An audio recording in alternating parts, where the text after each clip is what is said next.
अपनी मन बुद्धि को समर्पित करके आश्रय ले लिया जाए तो उनकी शरणागति के प्रभाव से, अर्थात हमने जो गुरु की शरणागति स्वीकार करी, उनके चरणों का आश्रय लिया, उनके चरणों के आश्रय के प्रभाव से किसी प्रकार की कोई भी बाधा उपासक के जीवन में नहीं रह जाती। जहां मन, क्रम, वचन, इन तीनों के द्वारा हम गुरु चरणों के आश्रित नहीं होते, गुरु वचनों के आश्रित नहीं होते, वहीं पर बाधा हमारे मार्ग को बाधित करती है। अन्यथा अगर गुरु चरणों का आश्रय ले लिया जाए तो ये चरण भगवान के चरण हैं। गुरु चरणों की प्राप्ति अर्थात भगवान के चरणों की प्राप्ति, गुरुदेव की प्राप्ति अर्थात भगवान की प्राप्ति। गुरु साक्षात परब्रह्म तस्मै श्री गुरुवे नमः। गुरुदेव के चरणों की प्राप्ति हो गई, गुरुदेव की प्राप्ति हो गई तो साक्षात भगवान की प्राप्ति हो गई। लेकिन जो भगवान की प्राप्ति का लाभ है, समस्त द्वंद्वों से मुक्त हो जाना, समान स्थिति आ जाना, हमेशा हृदय आनंदित रहना, उत्साहित रहना, शांत रहना, ये क्यों नहीं आ पाती है? क्योंकि मन, क्रम, वचन, इनके द्वारा हम गुरु चरणों के आश्रित नहीं हो पाते। मन की मान्यता कुछ और होती है, मन में कुछ और सोचते हैं, वचन के द्वारा कुछ हम और करते हैं, क्रिया के द्वारा कुछ और करते हैं। इसलिए गुरु चरणों के आश्रित होने के बाद भी, यद्यपि इन तीनों के द्वारा अगर आश्रित हो जाए तो कोई बाधा रहेगी नहीं, लेकिन आश्रित होने के बाद भी हम उस लाभ को प्राप्त नहीं कर पाते जिस लाभ को बड़े बड़े महापुरुषों ने प्राप्त किया, गुरु चरणों के आश्रय से प्राप्त किया। आप किन्हीं भी महापुरुषों के जीवन चरित्र का दर्शन करें तो आप उनके जीवन चरित्र में पाएंगे कि वे गुरु महिमा का हाथ खड़े करके महिमा का उद्घोष कर रहे हैं। क्यों? क्योंकि उन्होंने पाया कि हरि तो सर्वथा हमारे साथ ही थे, लेकिन हमारा कल्याण नहीं हो पाया। हरि तो सर्वथा हमारे साथ ही थे, लेकिन हमें पता ही नहीं लगा कि हम गलत मार्ग पर हैं। लेकिन वही हरि जब गुरु स्वरूप में आए, तब हमारे हृदय में ये बात आई कि किस प्रकार से हमें इस जंजाल से दूर हटना है, किस प्रकार से हमें इस संसार के विचित्र प्रकार की जो आसक्ति है, जो सदा आवागमन के चक्र में फंसाने वाली है, उससे हटकर हमें नित्य आनंद, नित्य सुख की प्राप्ति करनी है। गुरु चरणाश्रय के अपराध ही हमें प्राप्त हुई ये बात। इसलिए राम तजू पर गुरु न बिसारू। महापुरुषों ने लिखा कि अगर साक्षात भगवान सामने आ जाएं और वो कहें कि गुरुदेव हैं और हम हैं, एक को स्वीकार करना है तुम्हें, बताओ किसको स्वीकार करोगे? तो हम हाथ खड़े करके यही कहेंगे, महापुरुषों का ऐसा अनुभव है, अपनी तो क्या ही निष्ठा। महापुरुषों की ऐसी निष्ठा है कि अगर ऐसा भगवान कह दें तो हम रघुनाथ जी से मुख मोड़ लेंगे, गुरुदेव के सन्मुख हो जाएंगे। यद्यपि गुरु और श्री भगवान में कोई भेद नहीं है, लेकिन फिर भी रस की दृष्टि से गुरुदेव ने हमारे इस आवागमन के चक्र को रोक दिया, इस आवागमन के चक्र से निकाल दिया, हमारे इस बलवान मन को वश में करने की युक्ति प्रदान कर दी। जैसे कोई बलवान व्यक्ति हो तो उसको वश में करने के लिए उससे भी बड़ा बलवान चाहिए। कोई बलवान हो, किसी प्रकार से हाथ ना आ रहा हो तो उसको वश में कैसे किया जाएगा? उससे भी अधिक बलवान कोई हो तो वश में वो हो जाएगा बलवान व्यक्ति। इसी प्रकार कल की चर्चा में अपने लोग श्रवण कर रहे थे, साधक प्रश्न कर रहा है कि भगवान ये मन तो अत्यंत बलवान है, और भगवान स्वयं कह रहे हैं कि बच्चा तो है ये बड़ा, लेकिन बलवान है और उद्दंड है। अब इस बलवान मन के लिए इससे भी ज्यादा बलवान चाहिए कोई, तो वो कौन है? श्री गुरुदेव। जब गुरुदेव की प्रत्येक आज्ञा का अक्षरशः उनके कृपा बल से पालन करने की चेष्टा की जाती है तो ये मन वश में होने लगता है। क्योंकि ना हमने मन की बात को माना, ना हमने बुद्धि की बात को माना। मन बुद्धि के अंदर ही गति, चित्त और अहंकार आ जाते हैं। मन बुद्धि की बात हो रही है मतलब चारों की बात हो रही है। न मन बुद्धि की बात को हमने माना, न किसी प्रकार के कोई अपनी मान्यता को हमने स्थान दिया अपने हृदय में। गुरु वचनों को स्थान दिया अपने हृदय में, गुरु की वाणी को स्थान दिया अपने हृदय में। तो गुरु की वाणी मन से भी ज्यादा बलवान है। उस बलवान मन को भी वश में करने की सामर्थ्य रखती है गुरुदेव की वाणी। इसलिए गुरुजनों ने कहा कि राई के सम चलत ही हो तौर की ओर, यह अधर्म यह सब हानि, कानी न रसकन में रहे, गुरु सेवा तज कर ही ज्ञान। गुरु सेवा छोड़ करके अगर कोई अन्य कार्य करता है, अपनी मनमुखी आचरण करता है, तो यही अधर्म है, यही हानि है। गुरु सेवा को छोड़कर अगर कुछ करता है, गुरु की सेवा क्या है?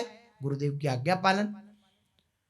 आज्ञा समना सुसाहिब सेवा, आज्ञा पालन ही गुरुदेव की सेवा है। जब आज्ञा पालन अक्षरशः उनका किया जाता है तो निश्चित मानिए इस बलवान मन को भी वश में कर लिया जाया जा सकता है। लेकिन यह अत्यंत कठिन है, आज्ञा पालन सबसे कठिन है। जो आज्ञा पालन कर ले गया वो जीत गया, वो बादशाह हो गया। जो आज्ञा पालन कर ले गया, बड़ा कठिन है गुरुजनों की आज्ञा में चल पाना। पूज्य सदगुरुदेव भगवान के वचन है कि हमने अपने जीवन में देखा, जहां कहीं भी हमें जलन प्राप्त हुई, जहां कहीं भी, वहां हमने देखा हम अपनी गुरु आज्ञा के इधर उधर हैं। ऐसा ही गुरुजन आदेश आत्मक हमें आदेश करते हैं, कभी वात्सल्य में भरकर निवेदन करते हैं। हर प्रकार से, जिस प्रकार से जो जिस भाव का से युक्त हो उस भावना से समझ जाए, तो हर प्रकार से समझाने की चेष्टा करते हैं गुरुजन। जहां कहीं भी हमारे हृदय में जलन होगी तो सच्ची और पक्की बात कि राई के सम चलत ही हो तौर की ओर, गुरुजनों के वचनों के इधर उधर होंगे, हम गुरु वचनों में नहीं होंगे। या तो इधर होंगे या उधर होंगे, लेकिन गुरु वचनों में नहीं होंगे। गुरु वाणी को, गुरु वचनों को, गुरु शब्द जो है वो साक्षात ब्रह्म स्वरूप हैं, उनके वचनों का अगर आदर किया, उनके वचनों को अगर आदर दिया, आदर देने का अर्थ यही होता है मानना। उनके वचनों को अगर माना तो किसी प्रकार की कोई बाधा भगवत मार्ग में उपस्थित नहीं हो सकती। किसी प्रकार से आपके मार्ग को कोई अवरुद्ध नहीं कर सकता। अगर गुरु वचनों में ये बात नहीं आई कि ये कैसे हो सकता है, अरे गुरुजी ने ये आज्ञा करी, ये तो मैं कर ही नहीं सकता, या ये तो हो ही नहीं सकता, इस अनेक प्रकार के मन की चालों को एक तरफ करके केवल गुरु वचनों के अनुसार सीधा अगर अंगीकार कर लिया जाए उन वचनों को, तो सच मानिए किसी प्रकार की कोई बाधा नहीं हो सकती। अगर बाधा है, प्रतीत हो रही है कि हम भगवान के मार्ग पर चल रहे हैं लेकिन बहुत बाधा आ रही है हमारे जीवन में, तो कहीं ना कहीं हम गुरु वचनों के इर्द गिर्द हैं, गुरु वचनों में नहीं है। इसलिए इस बलवान मन को अगर वश में करना है, इससे भी बलवान है गुरुदेव के वचन, इससे भी बलवान है गुरुदेव के द्वारा प्रदत्त नाम मंत्र, इससे भी बलवान है गुरुदेव के द्वारा प्रदत्त वाणी, इससे भी बलवान है गुरुदेव के द्वारा प्रदत्त धाम। ये गुरुदेव ने कृपा करके दिया है, हमारी क्या सामर्थ्य है, गुरुदेव ने कृपा करके दिया है। देखिए व्यास जी क्या कह रहे हैं अपने गुरु हरिवंश चंद्र जी के विषय में। वे कह रहे हैं, सोयो होतो विषय मंदिर में, हित गुरु टेर जगायो, अब तो व्यास बिहार बिलोकत, शुक नारद मुनि गायो। जो सुखदेव जी, नारद जी और भी अनंत अनंत मुनि जन, परमहंस कोटि के महापुरुष जन भी जिस वाणी का, जिस रस रहस्य का गायन मात्र करते हैं, उसको मैं देख रहा हूं अपनी आंखों से। किनकी कृपा से? कि श्री गुरुदेव की कृपा हो गई। अब मैं वृंदावन धन पायो, गुरुदेव ने मेरे पर कृपा करी, मेरे को वृंदावन रूपी धन प्रदान कर दिया। तो गुरुदेव की कृपा से ये धाम मिला, ये बलवान है, ये नाम मिला, ये बलवान है, उनकी वाणी मिली, ये बलवान है, उनके द्वारा प्रदत्त मंत्र मिला, ये बलवान है। इस अत्यंत बलवानों के द्वारा हम इस बलवान मन को अपने वश में कर सकते हैं। ये बलवान है माना, लेकिन वो अत्यंत बलवान है। इसी बात को भगवान कह रहे हैं कि तुम जो ये बात कह रहे हो कि मन बलवान है तो हम इसका निग्रह कैसे करेंगे, तो सच मानो निग्रह हो सकता है। क्यों? क्योंकि मन से बलवान बुद्धि है और बुद्धि से बलवान तुम हो। जान पाओ बस तुम कौन हो। श्री सद्गुरुदेव भगवान कभी भगवदावेश में आके कहते ना, अरे तू जान तू है कौन। शेर का बच्चा होके गीदड़ों के बीच में फंस गया है, तू जान तू है कौन। तो ये महापुरुषों की वाणी में ही सामर्थ्य है कि उनकी वाणी का आश्रय लेकर के हम इस बात को जान पाए कि हम हैं कौन। हम मन नहीं है जिसके वशीभूत होकर हम नित्य निरंतर कभी क्लेश को प्राप्त हो रहे हैं, कभी क्षणिक सुख को प्राप्त हो रहे हैं, कभी निंदा को, कभी अपमान को, कभी अनेक प्रकार के द्वंद्वों को प्राप्त हो रहे हैं। ये हम है ही नहीं, ये हम है ही नहीं।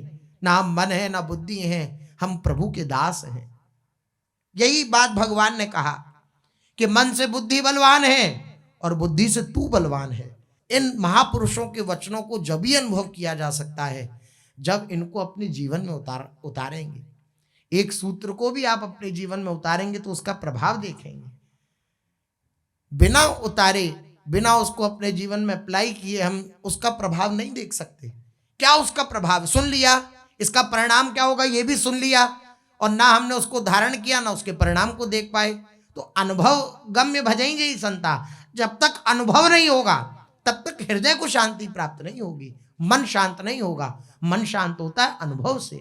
जब अनुभव होने लगा, महापुरुषों की वाणी के द्वारा उस प्रकार का जीवन बन गया, तब वह शांत स्थिति आने लगती है। भगवान के नित्य निरंतर चिंतन में आनंद मग्न होने लगता है चित्त। केवल सुनने सुनाने से थोड़ी होता है, धारण करने से होता है। गुरुजन कृपा करें, धारण करने की सामर्थ्य हृदय में आवे, वो भी आएगी उन्हीं की आज्ञा पालन से। ये जो हम टाल देते हैं इस बात पर कि हम धारण नहीं कर पा रहे, कृपा से धारण होगा, गुरुजन कृपा करेंगे धारण कर लेंगे, तो वो कृपा होगी कैसे? कृपा का वर्ण करने से कृपा होती है। जो हमें प्राप्त है नाम मंत्र आदि, उसका वर्ण करने से अर्थात उसका निरंतर जप करने से ही हमारे हृदय में भी सामर्थ्य होगी कि हम उसको धारण कर पाए। अब देखिए, प्रश्न होते हैं पूज्य सद्गुरुदेव भगवान से एकांतिक में कि आप ये सब वाणियां कहते हैं लेकिन हम इसे धारण नहीं कर पाते, क्या कारण है? तो पूज्य सद्गुरुदेव भगवान सीधा कहते हैं, भजन की कमी। जब भजन की कमी होती है तो हम बात को सुनते हुए भी, समझते हुए भी धारण नहीं कर सकते, सुनते हुए भी समझते हुए भी धारण नहीं कर सकते। धारण करने के लिए भजन आवश्यक। इसलिए देखिए, राधा बाबा की जो सभा लगती थी उसमें ऐसा श्रवण करने में आया कि अगर कोई प्रश्न करता तो पूज्य श्री राधा बाबा जी महाराज पहले पूछते, कितना नाम करते हो? तो चुप हो जाते, तो बोले 1,00,000 नाम जब करो रोज, तब हमारी बात को समझ पाओगे। जब नाम जप करोगे तो धारण शक्ति आएगी, तब उसे धारण करने की हृदय में क्षमता होगी। और जहां श्रोता सोई परम सुजान सुनत चित रति करे, ये वाली जो श्रोता की स्थिति है ये भजन से प्राप्त होती है। सुनते ही चित्त में रति उत्पन्न हो गई उस विषय के प्रति, ये ऐसा जो श्रोता का लक्षण है ये भजन के द्वारा प्राप्त होता है। जब भजन होता है तो सारे जितने भी सूत्र हैं वे सब हृदयंगम होने लगते हैं, समझ में आने लगते हैं, दिखने लगता है कि हाँ ये बिल्कुल ठीक है, ये गलत है, ऐसा नहीं करना है, ऐसा नहीं जाना है, ऐसा। और जहाँ भजन की कमी होती है तो ये जो हमारी विवेकमयी बुद्धि होती है ये शिथिल पड़ने लग जाती है, फिर नहीं क्षमता रह जाती सही गलत की समझने की। इसलिए ये भी समझने के लिए भजन की बहुत आवश्यकता है। गुरुजन कृपा करें, वो अपनी कृपा से भजन करा लें और हमारे हृदय में ऐसी आसक्ति प्रदान करें नाम के प्रति कि हम 1 मिनट के लिए भी नाम को ना भूलें। ये भी होगा नाम रटन से ही, उनकी आज्ञा पालन करने से ही, अन्यथा नहीं होता। न किसी का हुआ है, न हो रहा है, न होगा। बिना गुरुजनों की आज्ञा पालन के हम अपने मन को भले ही सांत्वना दे सकते हैं कि सब ठीक चल रहा है, लेकिन ये हमारा जो कहना होगा ये अपने से धोखा करना होगा। हम अपने द्वारा ही अपने को धोखा दे रहे हैं। इसलिए कम से कम पश्चाताप ग्लानि से युक्त तो हो जाएं, प्रभु से प्रार्थना तो करें, नाथ संभालते रहना, देखते रहना, कहीं ऐसा ना हो कि इस तरीके से भटकते भटकते मैं अधिक भटक जाऊं, आप कृपा करना।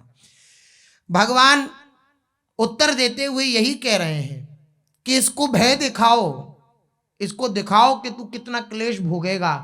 देख, तू मनमुखी आचरण करके अपने द्वारा मुझे चला रहा है, तो तू कितना क्लेश भोग रहा है, और गुरुजनों की आज्ञा का पालन करेगा तो तुझे कितना सुख प्राप्त होगा। इस प्रकार मन से थोड़ी बातचीत करनी पड़ेगी। अब बातचीत करते करते क्या होता है, वो बातचीत करते करते अपने पक्ष में कर लेता है धीरे से। बड़ी विलक्षण स्थिति है मन की। उससे बात करो, देख तू ये खाने की कह रहा है ना चाट पकौड़ी, मत खा, अच्छा नहीं होगा, इससे भजन नहीं बनेगा। हाँ हाँ, नहीं खाएंगे नहीं खाएंगे नहीं खाएंगे, मन कहते कहते वो कहता अरे कोई बात नहीं, धीरे चलेगा। अब हम पता भी नहीं लगा किस क्षण उसके पक्ष में हो गए, पता भी नहीं लगा। अभी उससे विपक्ष में बात कर रहे थे और धीरे धीरे पता नहीं लगा वो धल कैसे उसने अपने पक्ष में कर लिया। ये होता है। तो ये धीरे धीरे भगवान कृपा करें, हमारी स्थिति, इस निंदनीय स्थिति को देख करके दयाद्र हो जाएं, कृपालुता से पूरित हो जाएं, तो हमारी स्थिति को। इसलिए देखिए तुलसीदास जी कह रहे हैं कि मैं अनंत जन्मों तक भी प्रयास करूं तो इस मन को नहीं संभाल सकता। नाथ, आपके लिए पलक भर का कार्य है, लेकिन पहले हमने प्रयास नहीं करा तो ये बात, ये प्रार्थना उदय नहीं होगी। इसलिए अपना पूर्ण प्रयास करके फिर प्रभु से हम प्रार्थना करेंगे तो वो इन्हीं के हाथ का है। और बल्कि कहा जाए तो यही है, यही श्री कृष्ण ही मन रूप से विराजमान है। ये कृपा कर देंगे तो सब बात बन सकती है। बुरी सखी कहती हैं, राख्यो न मन दीवानो, जो बांध तुमने लट सो, अब जो विषय में भटके, तो कौन दोष मेरो, हायु सब सिरानी, जागो न भाग मेरो, अब तो कृपालु श्यामा, अवलंब एक तेरो। हे लाडलीजू, अब एकमात्र आपका ही अवलंबन है, आपका ही सहारा है। अब आपका सहारा लेने के बाद भी अगर ये मन विषयों में भटकता है और आपने अपनी लट पास से नहीं बांधा इस मन को, तो फिर मेरा कोई दोष नहीं। लेकिन ये बात प्रार्थना हृदय से तभी उदित होगी जब अपने पूर्ण प्रयास को हम लगा देंगे, वरना हृदय से कहाँ उदित होगी। एक क्षण में जब देखेंगे कि बात नहीं मान रहा मन या भटक गया, तो हम अपने मन को संतुष्ट करने के लिए ही, मन को ही संतुष्ट करने के लिए हम कह देंगे नहीं नहीं श्री जी सब संभाल लेंगे। लेकिन जब वो अपनी स्थिति में होगा तब हमारी श्री जी की तरफ दृष्टि नहीं होगी। जब वो हमें गिराने की चेष्टा कर रहा होगा तब हमारी श्री जी की तरफ दृष्टि नहीं होगी। वो गिरावे, हमारी दृष्टि प्रभु की तरफ रहे, श्री जी की तरफ रहे, तो बात बन जाएगी। हम गिरे हुए भी ऊंची स्थिति पर हैं, अगर श्री जी की तरफ दृष्टि है और श्री जी से चित्त हटकर मन अपना ही चिंतन कराने लग जाए, अपने अनुसार ही सब कार्य कराने लग जाए, तो फिर स्थिति बिगड़ी हुई है।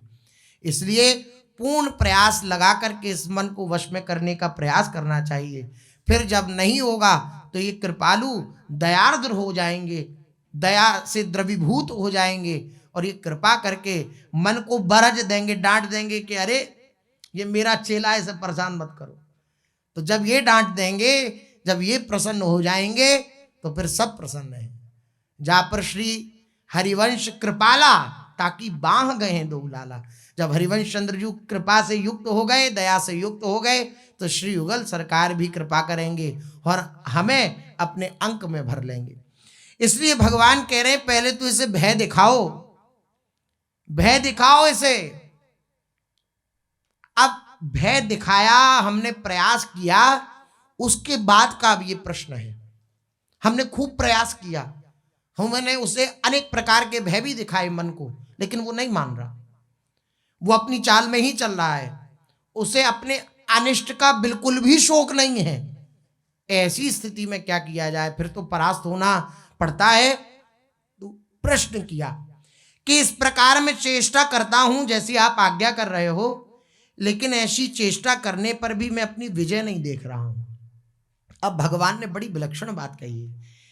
जब ये सोपान पार हो जाता है तो ये अगले सोपान की बात है। क्या?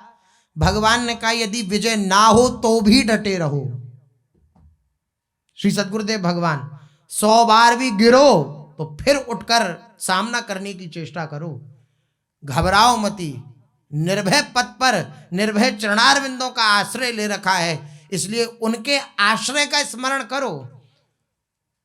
राम प्रताप सुमिरपन रूपा, राम के प्रताप का स्मरण करो, भगवान के प्रताप का स्मरण करो।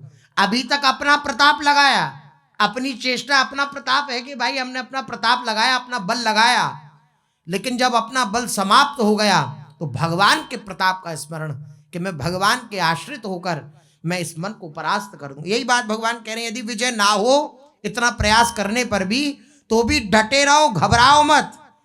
जब मेरी मदद है तो निराश होने का कोई कारण ही नहीं है। जब मैं मदद करने वाला हूं, मैं सहयोग करने वाला हूं, तो निराश होने का कोई कारण ही नहीं है। कैसी विलक्षण दयालुता है श्री प्रभु की। हम अकेले नहीं हैं। विचार करिए, इस बलवान मन को परास्त करने के लिए हम अकेले नहीं हैं। हमारे साथ भगवान हमारे सहयोगी है कि जब तू मेरे आश्रित हो गया तो मैं तेरी मदद करूंगा। जब मेरी मदद है तो निराश होने का कोई कारण ही नहीं है। कैसी विलक्षण बात है। इसलिए नागरीदास जी कहते हैं, नागरीदास ही जन्म जितायो बलिहारी बलिहारी, हमारी सब विधि बात सुधारी। विश्वास रख कि लड़ते लड़ते आखिर में तेरी ही विजय निश्चित है, क्योंकि तेरे पक्ष में मैं हूं, तेरे पक्ष में मैं हूं। तू लड़, लड़ते लड़ते आखिर में तेरी ही विजय होगी। ऐसा नहीं होगा कि तू परास्त हो जाएगा, नहीं। परिणाम देखना, परिणाम में तेरी ही विजय होगी, तेरे ही माथे पर विजय का तिलक होगा। क्यों? क्योंकि तेरे पक्ष में मैं हूंगा। कैसी विलक्षण बात है, कैसी अभय प्रदान कर देने वाली बात है। लेकिन इस बात से तभी उत्साहित हो पाएंगे जब एक बार अपना प्रयास झोंक देंगे। ये आवश्यक है। अपने अंदर जितना बल है उस पूरे बल को लगा दिया जाए, और जब पूरे बल को लगा दिया जाएगा तो निर्बल के बलराम, सुनेरी मैंने निर्बल के बलराम। जब निर्बल हो गए तो उनका बलराम बनते हैं, भगवान बनते हैं। जब तक बलवान हैं हम, तब तक अपना बल हम भगवान को स्वीकार नहीं कर पाते। अन्यथा जिसके अंदर जो बल है वो प्रभु के द्वारा प्रदत्त तो ही है, लेकिन हम अहंकार के कारण उस बल को अपना समझ बैठते हैं। इसलिए इस अहंकार के द्वारा जिस बल को हमने अपना समझ लिया है, उस बल को प्रभु के चरणों में समर्पित कर दें और फिर देखें परिणाम। परिणाम में जो रिजल्ट आएगा वो इनकी कृपा से आएगा। 100 में से 100 नंबर, बिल्कुल कोई किसी प्रकार का एक मार्क भी नहीं कटा, सीधा 100 में से 100 नंबर ये देते हैं। ये ऐसे कृपालु हैं, ऐसे दयालु हैं। अत्यंत आसक्त माँ जैसे होती है ना, वात्सल्यमयी मोहासक्त, ऐसे ही अपने जनों के प्रति रहते हैं। केवल इनके प्रति आश्रित हो जाए, इनके ऊपर अपना भार सौंप दे, अपना बल लगा दे पूरा, उसके बाद देखे। पर इसलिए भगवान कह रहे हैं यदि विजय ना हो तो डटा रहे। जब मेरी मदद है तो निराश होने का कोई कारण ही नहीं है। विश्वास रख कि लड़ते लड़ते आखिर में तेरी ही विजय निश्चित है, तेरी ही विजय निश्चित है। इसलिए इनके बल पर हमारी विजय निश्चित है। लेकिन यही पहले वाली बात कि पहले अपना जो पूर्ण प्रयास है उसको लगा दें।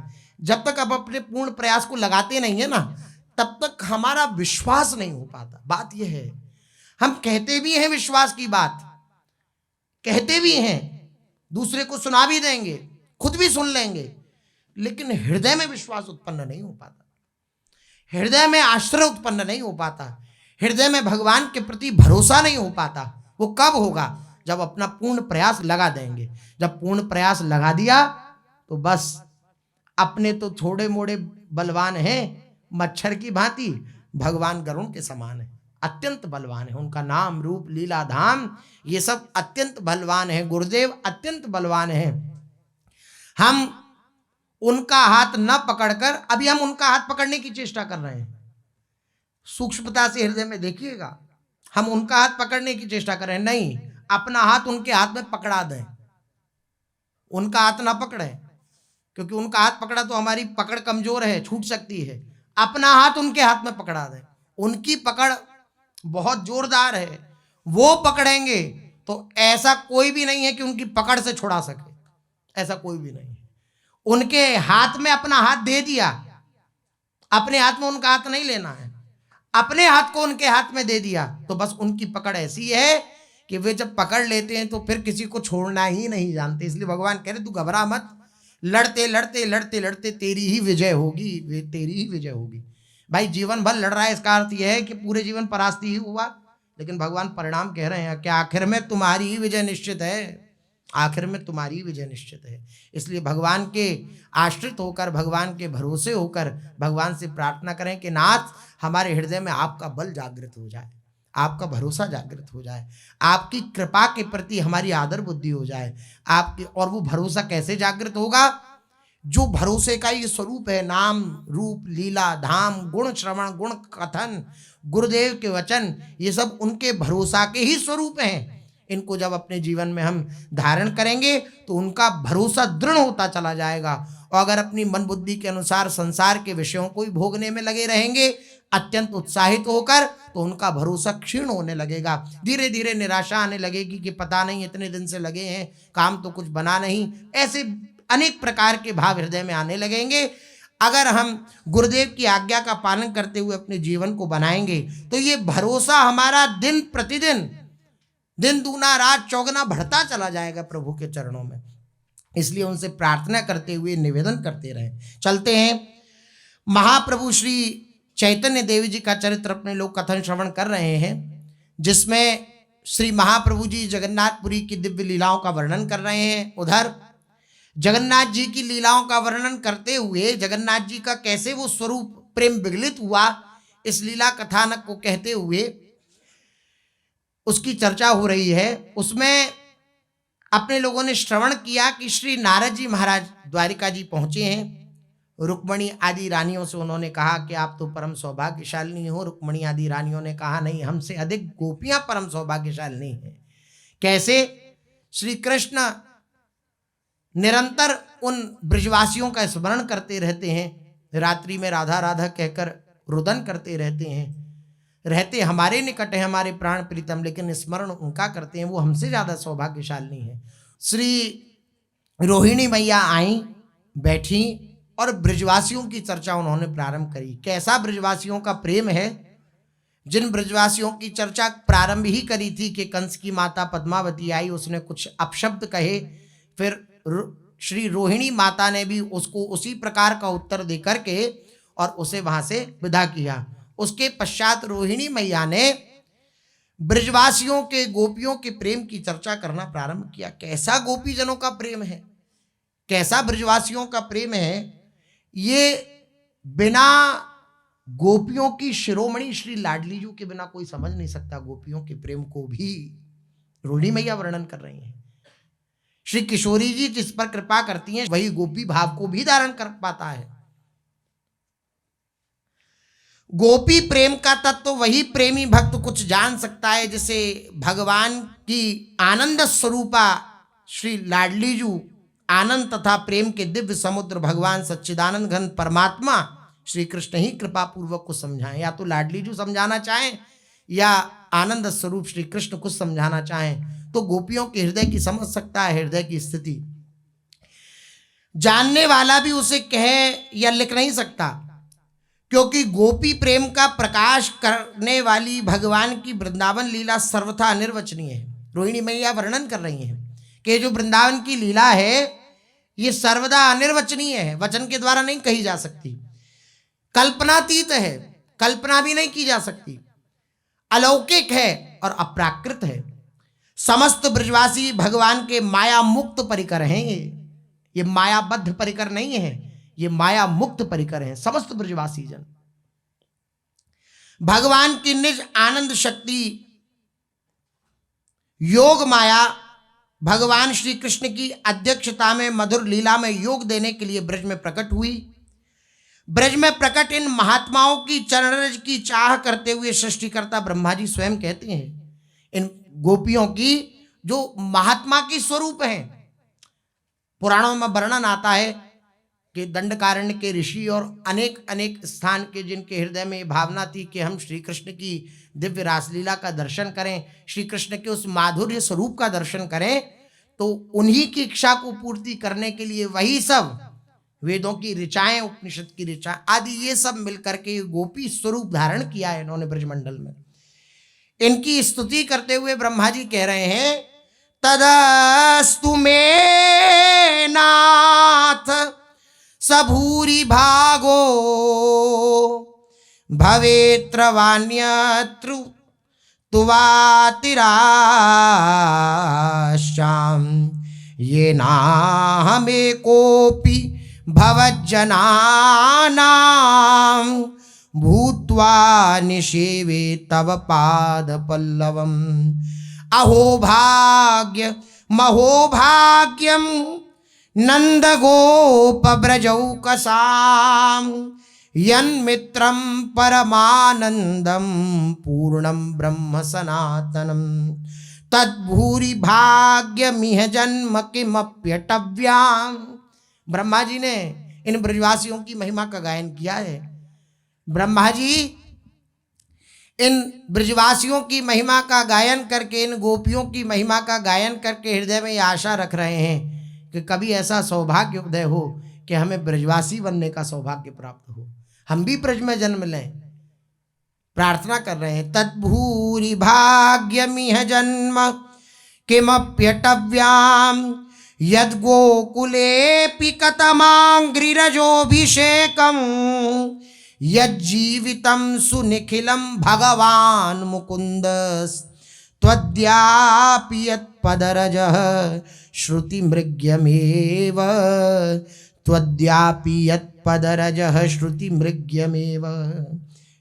श्री कृष्ण से स्तुति जब बछड़ा आदि हरण कर लिए थे तो लौट करके जब आए, देखा श्री भगवान का चमत्कार के वही उतने ही बछड़ा, उतने ही सखा और वो सब, तो फिर 40 श्लोकों में भगवान की श्री ब्रह्मा जी ने स्तुति करी।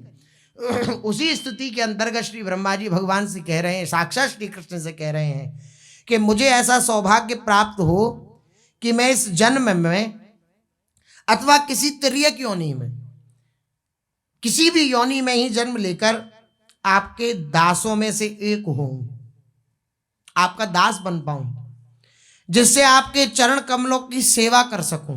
अहो ये नंदादि ब्रजवासी धन्य हैं, इनके धन्य भाग हैं जिनके सुहृद परमानंद स्वरूप सनातन पूर्ण ब्रह्म स्वयं आप हैं। ये धन्य हैं ब्रजवासी जिनके मित्र आप हैं, जो पर ब्रह्म है, सच्चिदानंद स्वरूप है। यन मित्रम परमानंदम पूर्णम ब्रह्म सनातनम। इस धरातल पर ब्रज में और उससे भी गोकुल में किसी कीड़े मकोड़े की योनि पाना ही परम सौभाग्य की बात है। आप अगर कृपा कर दो तो मुझे ब्रज में रहने का सौभाग्य प्राप्त हो। मेरी ऐसी योग्यता ना हो कि मैं मनुष्य शरीर से रह पाऊं, तो आप मुझ पर कृपा करो, कोई कीड़ा मकोड़ा ही मैं बन जाऊं। यह है ब्रजवासियों की महिमा, यह है ब्रज वृंदावन की महिमा, जिससे कभी किसी ब्रजवासी की चरण रज से मस्तक को, अपने मस्तक को अभिषिक्त करूंगा और अपने को सौभाग्यशाली समझूंगा। यहाँ आपकी चरण तो प्राप्त होगी, आपकी चरण रज तो प्राप्त होगी ही, लेकिन मुख्य उद्देश्य ब्रजवासियों की चरण रज प्राप्त करने का है। देखिए ब्रह्मा जी इस ब्रह्मांड के अधिपति हैं श्री ब्रह्मा जी, उनकी ये वाणी है। वो कह रहे हैं मुझे ब्रज में कोई कीड़ा मकोड़ा बनने को मिल जाए ताकि इन ब्रजवासियों की चरण धूली मेरे मस्तक पर हो, धारण हो। जिन ब्रजवासियों की चरण धूली को ब्रह्मा जी चाहते हैं उनका कितना बड़ा महत्व है। ये ब्रजवासी गण मुक्ति के अधिकार को ठुकराकर उससे बहुत आगे बढ़ गए हैं। घर घर भटकत मुक्ति बावरी कमल ही को बतरावे। यहाँ घर घर मुक्ति भटकती रहती है, कोई मुझे स्वीकार कर लो, कोई मुझे स्वीकार कर लो, लेकिन ब्रजवासी जन मुक्ति को स्वीकार नहीं करते। वो मुक्ति को स्वीकार न करके श्री कृष्ण के प्रेम को स्वीकार करते हैं। जन्म जन्मांतर तक हमारी मुक्ति ना हो, जन्म हो बार बार और इसी ब्रजमंडल में जन्म हो और हम श्री कृष्ण के प्रेम में उन्मत्त रहें, यही आशा ब्रजवासियों की होती है। एहो वेदिना तो पे अचरा पसार मांगू, जन्म जन्म दीजो याही ब्रज बसिवो। इसी ब्रज में, ये भूमंडल पर ब्रज धाम विराजमान है, इसी ब्रज में मैं बार बार जन्म लूं। इस मुझे मुक्ति नहीं चाहिए, बार बार जन्म लूं और बार बार जन्म लेकर अपनी श्री युगल सरकार का गुणगान करूं, अपने श्री ठाकुर जी से प्रेम करूं, बस यही चाहिए। ये ब्रजवासी जन मुक्ति को भी स्वीकार नहीं करते।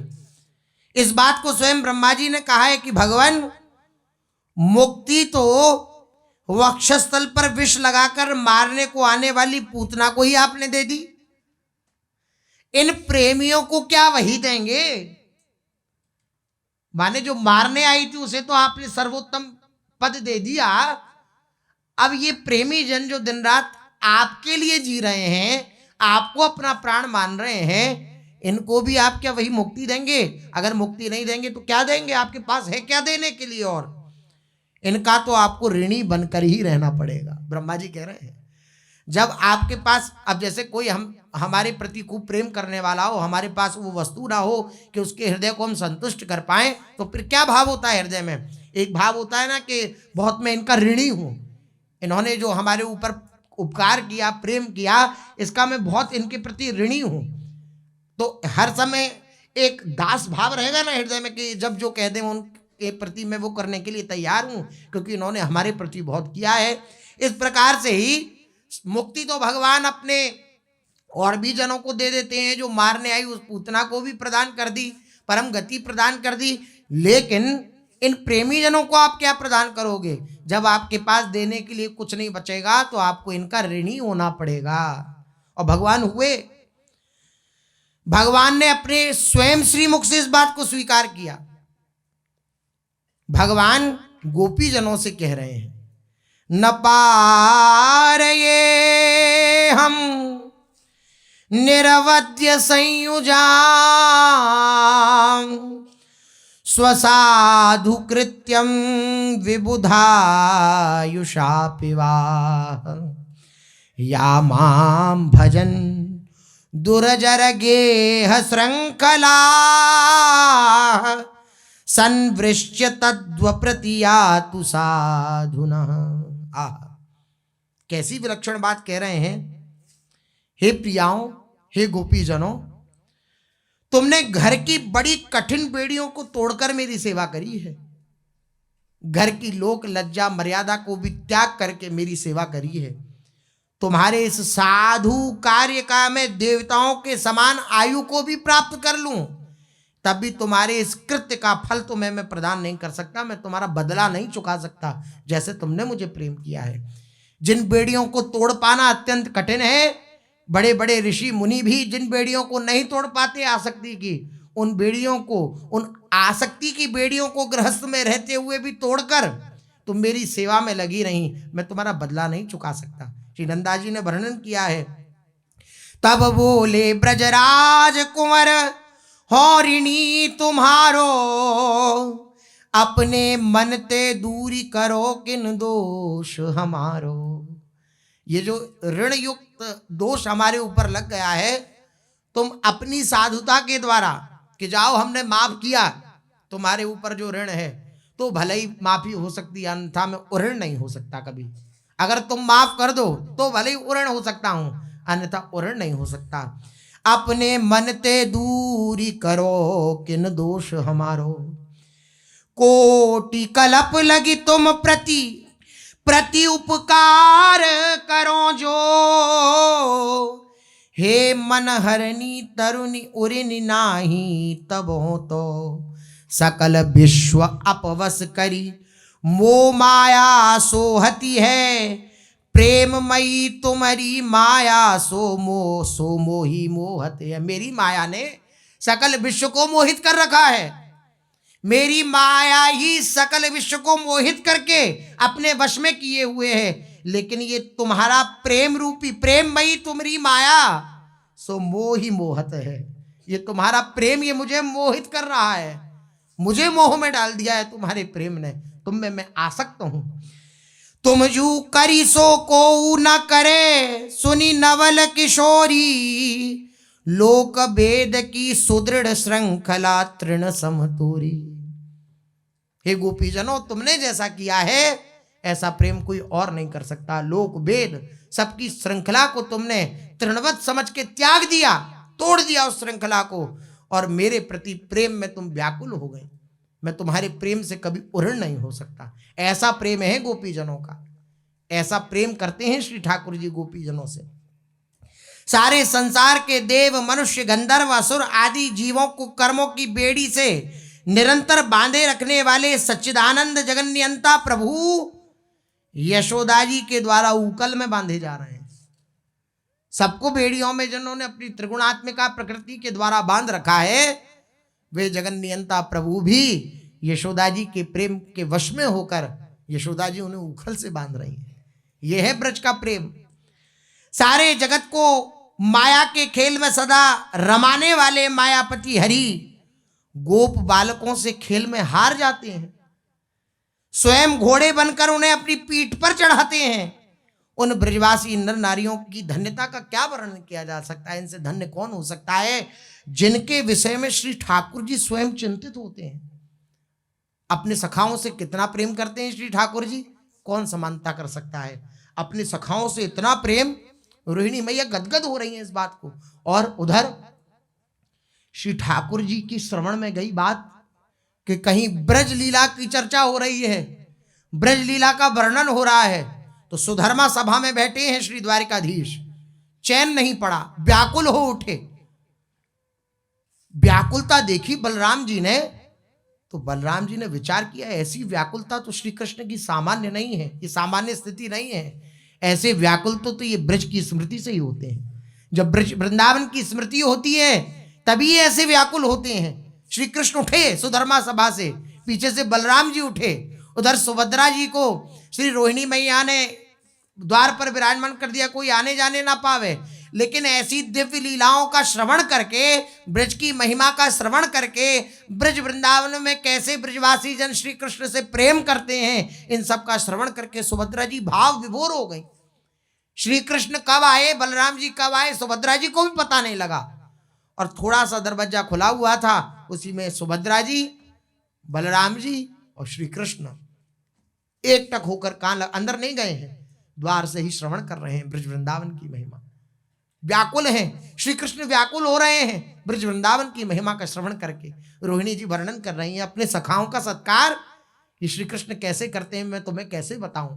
रानियों, श्री कृष्ण की पटरानियां रानियां सब विराजमान हैं, कैसा प्रेम करते हैं अपने सखाओं से। एक दिन की बात तुम्हें बताऊं, कृष्ण की वर्षगांठ थी, जन्मदिन था। इस जन्मदिन का अधिकांश संस्कार पूर्ण हो चुका था, जो भी विधि विधान और जो भी बधाई मंगल थे वे सब पूर्ण हो चुके थे।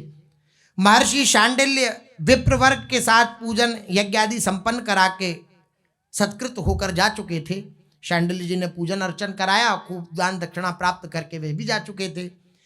गोप एवं गोपियों ने अपने उपहार ब्रजनव युवराज को दे दिए थे। अब सखाओं की बारी है। गोपियों ने, गोपराजों ने और भी जितने भी बड़े बड़े जन थे उन सब ने श्री कृष्ण, ब्रज के राजा नंद बाबा और उनके लाला का जन्मदिन, तो खूब सुंदर सुंदर सामग्री सबने उपहार में भेंट करी। लेकिन श्री ठाकुर जी को वैसा उत्साह नहीं हुआ। उनकी दृष्टि हमारे सखा क्या लाए हैं, हमारे सखा क्या देंगे। तो ठाकुर जी महाराज अब बैठ गए चौकी पे और बोले, लाओ रे क्या लाए हो हमें देवे के ताई, आज हमारा जन्मदिन है, तुम जानो ना हो। हाँ हाँ लाए हैं लाला। कन्हई के सखा भी उपहार देंगे, किंतु ये गोप कुमार तो अपने अनुरूप ही उपहार देंगे। गोप कुमार हैं तो जैसे खुद हैं वैसे ही उपहार देंगे। रत्नाभरण, मणिया, बहुमूल्य वस्त्र, नाना प्रकार के खिलौने तो बड़े गोप गोपियां दे रहे हैं। दूरस्थ गोष्ठों के गोप भी लाते हैं, किंतु गोप कुमारों का तो उपहार इन सबसे भिन्न है, इन सबसे भिन्न है।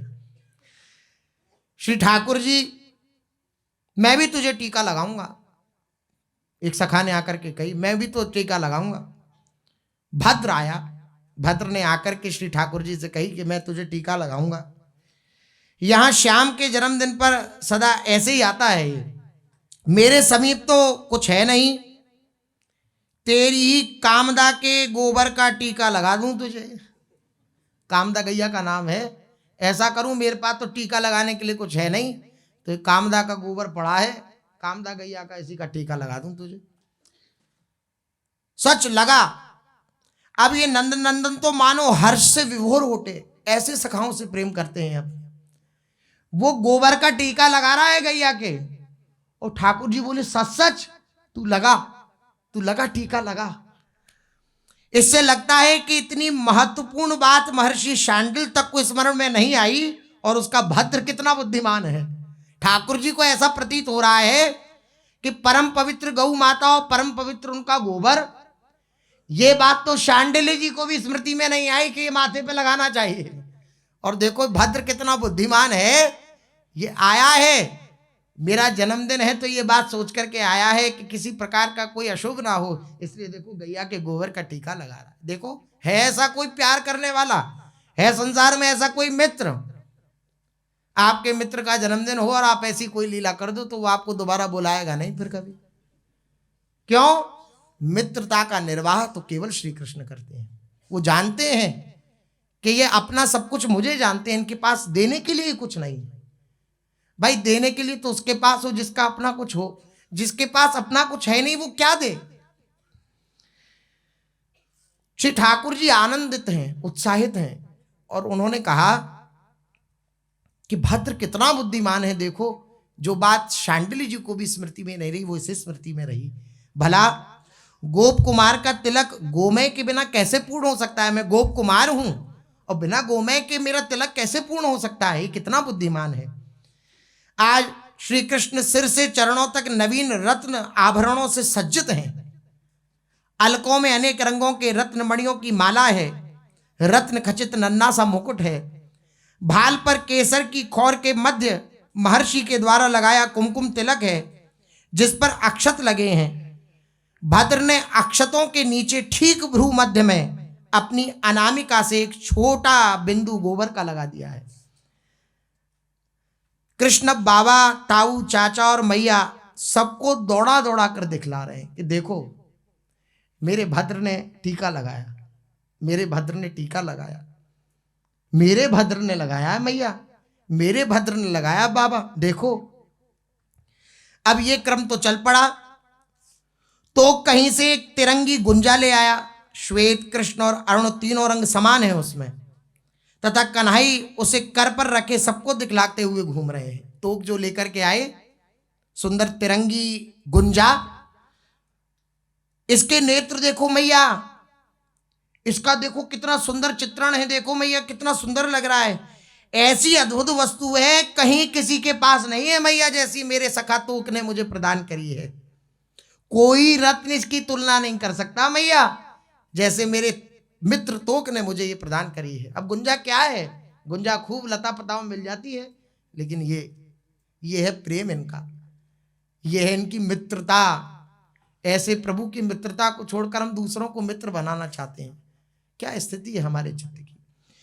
कोई नन्ना सा मयूर पिक्ष ले आया, मयूर का पंख, और कोई 3-4 छोटे किसले ले आया, पुष्प ले आया।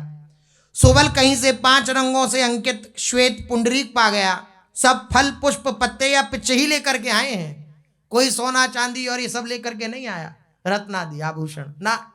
कोई पुष्प लेके आया है, कोई फल लेके आया है, कोई पिच्छ लेकर के आया है। लेकिन सुबह से जितने उपहार मिले हैं ठाकुर जी की उधर दृष्टि भी नहीं गई है, और ये सखाजन छोटी छोटी वस्तुएं प्रदान कर रहे हैं। तो ठाकुर जी उत्साहित होकर अपने आंगन में घूम घूम के दिखा रहे हैं कि देखो मेरे मित्रों ने मुझे क्या दिया। किंतु कन्हई तो एक एक सखा का उपहार पाकर ऐसा उल्लसित होता है, ऐसा उछलता है और सबको दिखाने दौड़ता है जैसे त्रिभुवन का दुर्लभ रत्न उसे प्राप्त हो गया हो। इस प्रकार से कृष्णचंद्र इतना उल्लसित तो किसी भी गोप या गोपी के उपहार को पाकर नहीं हुए। श्री कृष्ण, श्री बलराम जी, श्री सुभद्रा जी सुन रहे हैं, भाव विभोर हो रहे हैं। सुन के श्री कृष्ण को अपने सखाओं की स्मृति आ गई, नेत्रों से अश्रु प्रभाव हो रहा है। सब गोप गोपियां, दूरस्थ गोष्ठों से आए गोप नायक महीनों से इसी अन्वेषण में लगे थे कि नंद नंदन को क्या दें।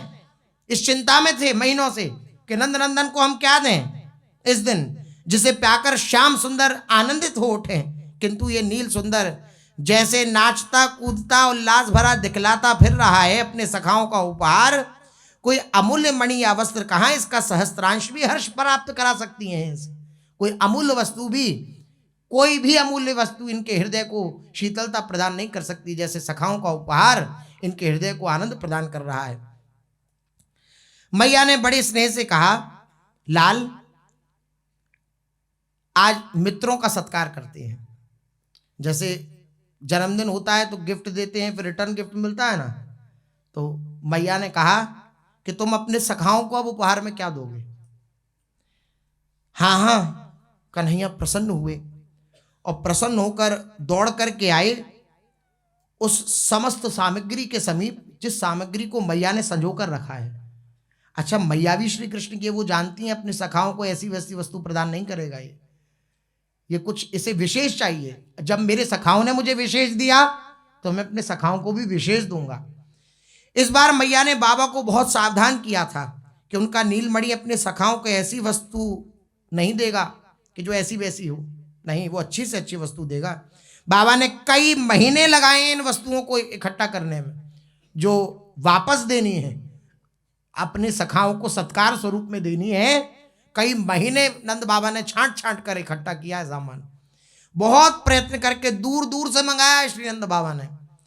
मैया ठिठकी खड़ी रह गई, बाबा भी स्तब्ध देखते रह गए। इस बार भी वही हुआ जो पिछली वर्षगांठ को होता आया है, कोई प्रयत्न सफल नहीं हुआ। कुछ भी तो कृष्ण को ऐसा नहीं लगता जो अपने सखा को दे सके। जिस वस्तु को हाथ में पकड़ते हैं श्री कृष्ण देखते हैं, कोई चमकती हुई मणि, कोई रत्नाभरण, कोई वस्त्र उठाते हैं, देखते हैं और फेंक देते हैं। ये मेरे सखा के योग्य नहीं है। मैं अपने सखा को जो उसने मुझे दिया है उसकी समानता में नहीं। ये इनका प्रेम है, ये प्रभु किसी प्रकार का कोई छल नहीं कर रहे हैं, ये उनका अत्यंत उदार स्वभाव है, उदार स्वभाव है। जैसे भक्त अपने आप को उनके प्रेम का ऋणी मानता है, ऐसे भगवान भी अपने भक्त के प्रति ऐसा भाव रखते हैं कि जैसा इसने मुझे प्रेम किया ऐसा मैं प्रेम कर ही नहीं सकता। पीछे स्वामी जी लिख रहे थे ना कि बस यही भाव, फिर देने की भावना ऐसी कि भक्त जो प्रेम भगवान उसे देते हैं वही उनको वापस कर देता है, उसके बदले में भगवान फिर वापस प्रेम देते हैं। ऐसे ही देने लेने का ये क्रम चलता रहता है। प्रेम प्रभु ये आदान प्रदान का क्रम चलता रहता है, कोई भी पूर्ण नहीं होता। न भगवान पूर्ण होते हैं भगवान भक्तों के प्रेम से, और न भक्त पूर्ण होते हैं भगवान के प्रेम से। किसी सखा के दिए किसले गुंजा पिच्छ फल को देखता है और हाथ की वस्तु इसे तुच्छ लगती है। सखाओं ने जो दिया एक हाथ से उसे देखते हैं श्री कृष्ण, और फिर जो बदले में देना है श्री कृष्ण को उसे देखते हैं तो फेंक देते हैं। अनेक बार भाल के गो में बिंदु तक कर ले गया और हाथ की वस्तु उपेक्षा से फेंक दी। अनेक बार अपने हाथों को ले गए उस बिंदु तक जहां लगाई थी वो टीका गोबर का, उधर देखते हैं और फिर उस वस्तु को देखते हैं, ये दूं बदले में क्या, फिर फेंक देते हैं। नहीं, उसके प्रेम के आगे ये वस्तु क्या मायने हैं। अब तक हर्ष से उछलता खिलकता दौड़ता श्याम सुंदर गंभीर हो गया, गंभीर हो गए श्री ठाकुर जी। कुछ खिन्न हो उठे, विशाल अंजन रंजित कमल लोचन भर आए श्री ठाकुर जी के। अग्रज की ओर देखा और श्री बलराम जी की तरफ देख करके श्री ठाकुर जी बोले, दादा क्या करूं, कुछ नहीं है। आंखों से अश्रु बह रहे हैं श्री ठाकुर जी के, ऐसा प्रेम करने वाला कोई नहीं। प्रत्येक वर्षगांठ पर यही होता है, दाऊ ही अपने अनुज का समाधान करते हैं। श्री ठाकुर जी के समक्ष बलराम जी ने कहा, कन्नू अपने सखा को देकर संतुष्ट हो सके ऐसी कोई वस्तु कैसे हो सकती है। सचमुच कोई वस्तु त्रिभुवन में कैसे हो सकती है जो सखा को देने के योग्य प्रतीक हो सके कन्हई को। तब एक क्षण सिर झुकाकर सोचता है और फेंके बिखरे रत्न भरणों मणियों वस्त्रों के मध्य से आगे कूद आता है। भाद्र दोनों भुजाएं गले में डालकर कन्हैया लिपट गए। मेरे पास कुछ देने के लिए नहीं है, ये आलिंगन ही देने को है। सब वस्त्र आभूषण हैं लेकिन उनको लांग करके ठाकुर जी निकले, मेरे पास कुछ देने के लिए नहीं है, लिपट गए।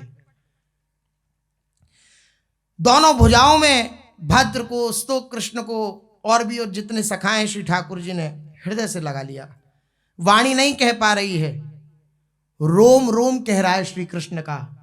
मैं तेरा, मैं तेरा, मैं तेरा। मेरे पास कोई वस्तु नहीं है देने के लिए, मैं तेरा, मैं तेरा हूं, मैं तेरा हूं। तोक सुबल श्रीराम बरूथप। अब एक एक सखा के कंठ से कनाई लगते हैं और हाथों को फैला फैला कर लिपट लिपट के कह रहे हैं, एक एक अंग श्री कृष्ण का पुकार रहा है, मैं तेरा, मैं तेरा, मैं तेरा। इस प्रकार से अपने सखाओं का सत्कार करते हैं, इस प्रकार से अपने सखाओं से वे प्रेम करते हैं। ऐसा है ब्रज का प्रेम। कहीं देखने को मिला अन्य लीलाओं में क्या ऐसा प्रेम जैसा ब्रजवासियों से श्री कृष्ण ने प्रेम किया। इस प्रकार से रोहिणी मैया अनेक प्रकार की लीलाओं का वर्णन कर रही हैं, ब्रजवासियों के प्रेम को दर्शन करा रही हैं। श्री कृष्ण, बलराम, सुभद्रा जी और समस्त रानियां इस दिव्य प्रेम की झांकी अपने मानस पटल पर ले रहे हैं, उस चिंतन के द्वारा कि कैसा वो दिव्य समय होगा जब ऐसा ब्रजवासी जन श्री कृष्ण से प्रेम करते होंगे, श्री कृष्ण ब्रजवासियों से प्रेम करते होंगे। सब विचारशील हैं। शेष चर्चा आगे। श्री राधा वल्लभ लाल की जय।